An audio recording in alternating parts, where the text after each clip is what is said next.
ริญพรสาธุชนทั้งหลายวันนี้วันที่6 สิงหาคม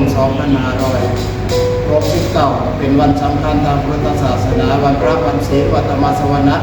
แรม8 ค่ำเดือน 8 2 หน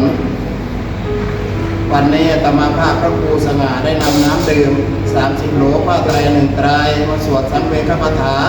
บอกกล่าวดวงวิญญาณหลวงพ่อประเสริฐขันมาอายุ67 ปีจึงถือโอกาสบอกกล่าวให้ศรัทธาสาธุชนทั้งหลายได้ร่วมสาธุและโมทนากับคณะสงฆ์ที่มีน้ำใจได้ร่วมส่งดวงวิญญาณหลวงพ่อประเสริฐขันมาไปสู่ภพภูมิที่ดีโดยพร้อมเพรียงกันเถิดสาธุสาธุสาธุอนุโมทามิ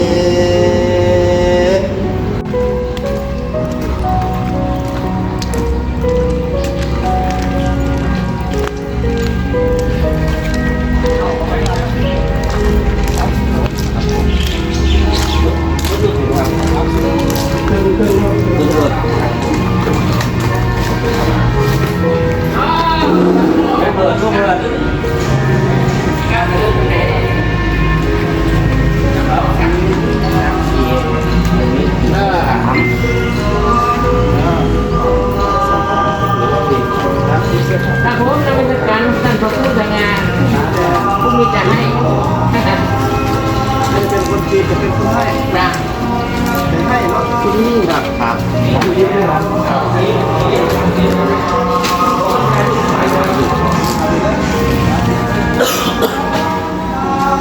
อะไรที่เรียกว่า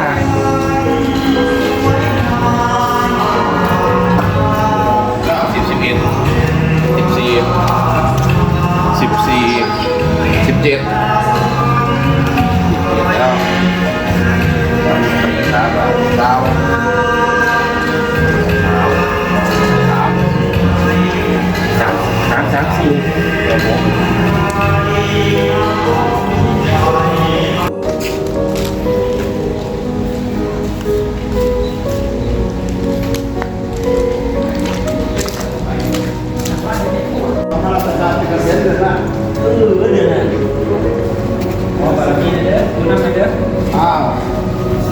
เห็นงานนั่นแหละบุญส่งไปเลย ใช้เป็นถุงหม้อคุณแน่นอน โอ้บุญเป็น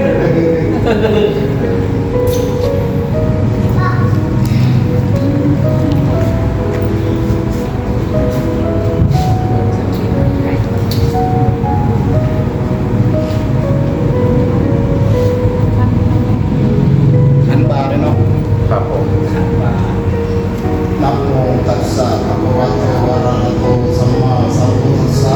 นะโมตัสสะภะคะวะโตอะระหะโตสัมมาสัมพุทธัสสะนะโมตัสสะภะคะวะโตอะระหะโตสัมมาสัมพุทธัสสะปุริมายะทักินายะกัจฉิมายะตรายะเยติมายะปริมายะติสะจัปปะนาทิสติปะปะเตมหากัสสเกนะภะเวตังปุราตถาตุเสสะนามิสุวรรณราชตังรัตนังปริตังพุทธปุรังคเจริยังวันทามิสัพพทาข้าแต่สิ่งศักดิ์สิทธิ์ทั้งหลายที่มีเทวดาที่พิทักษ์รักษาเจดีย์พระธาตุพนมเจ้าเมืองสามพระองค์เจ้าราชวงศ์หลวงพ่อเจริญพระบาทพระประธานพนมพระภูมิเจ้าที่อยู่ที่บ้านของผู้ใหญ่พ่อใหญ่ประเสริฐอันบาลิพอดีพระภูมิเจ้าที่จะเป็นธรณีที่ดูแลรักษาอาณาบริเวณวัดพระธาตุพนมแห่งนี้พอดีวันนี้วันพฤหัสบดีที่6 สิงหาคม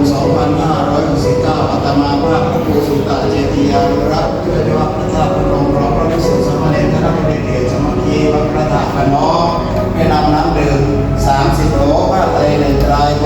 าร่วมเป็นกุศลศพของคุณพ่อประเสริฐขันปาอายุ67 ปีตั้งศพบำเพ็ญกุศลที่วัดพระธาตุพน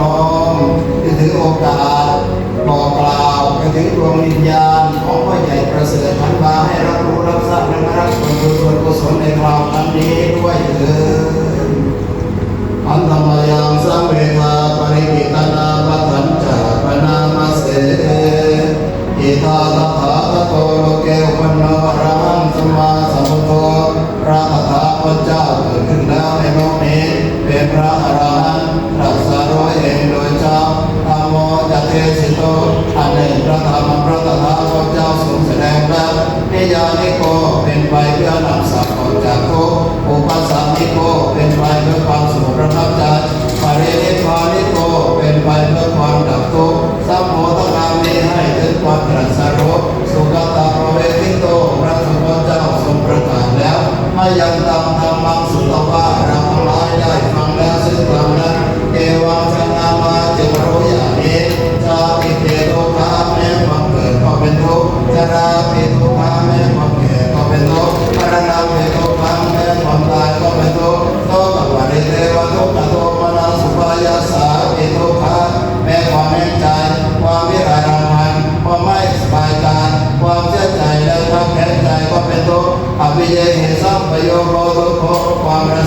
เป็นสิ่งงานไม่เป็นที่รักเขาเป็นตัวปิเยวิปโยโกตุโกความรักราชสิ่งที่รักเขาเป็นตัวยามเป็นจังตลอดปฏิทัมเป็นตัวบังปรารถนาสิ่งใด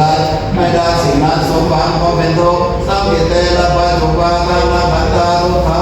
โดยย่อการเยขันห้าว่าเป็นเราเขาเป็นตัวสยามที่ทางนี้อย่างไรโรคอุปาทานาคันโตอุปาทานาคันโรเวทโตอุปาทานาคันโตอุปาทานาคันเวทนาสัญโยปาทานาคันโตอุปาทานาคันสัญญาสังขารอุปาทานาคันโตอุปาทานาคันสังขารวิญญาณอุปาทานาคันโตอุปาทานาคันวิญญาณเยสัมปริญญายาตระมโนโสภควะเอมังวังลังสาวเกวิเนติพระผู้มีพระภาคเจ้านานและยังดำรงพระชนอยู่ย่อมแนะนำสาวกทั้งหลายเพื่อให้รู้ซึ่งอุปาทานขันธ์ทั้งหลายอย่างนี้เป็นอันมากเอวังวังอาจักนัสสะภะคะวะโตสาวกเกสวนุสัสสะเน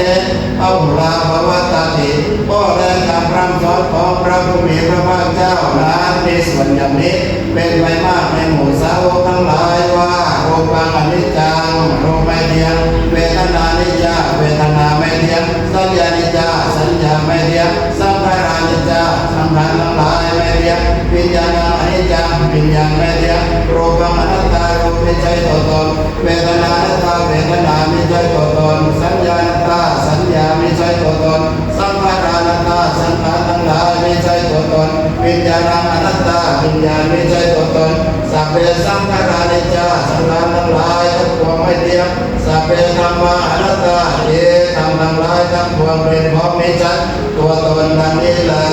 เวตันตสัพพโรกัสมิงมานะสัพพวะเดหะปริมาณังวตามาโตจตริยันจะสัพพะตังอเปรังสัพพะตังทิตังจารังนิสิโตวะสยานโนวายาวตาสัมมิกัตเมโตเอตัมปฏิมาเตเตยังพระมเมตังวิหารังอิตมาหุเตติจารโลภกรรมสิรวาตัสเนนะสัพพันโนกาเมสุรินายเกตังนะหิจังอุกาปัสสยังกุณาเรติเออนิจจาวาตสังขาราอุปาลาวายตามิโนอุปจิตตวานิโรจันติเตสังโอปัสโมสุโขขอดวงวิญญาณคุณพ่อประเสริฐขันธ์บาอายุ67 ปีกระทำพระผู้สง่าเด้อความด้วยรูปาอุเนนคณะบุญเกศสมาธิวัดพระธาตุพนมได้ทราบข่าวพันวงลังของปัญญาประเสริฐขันธ์บาได้นำนามเดิม30 โลข่าวไตรในไตรมาสวดสังเวชคาถาบอกกล่าวดวงวิญญาณของคุณพ่อประเสริฐขันธ์บารับรู้รับทราบและมารับส่วนบุญส่วนกุศลนะครับเป็นเกิดดีทั้งสุขในสัพพายภพภายภาคหน้าโน้นเถิด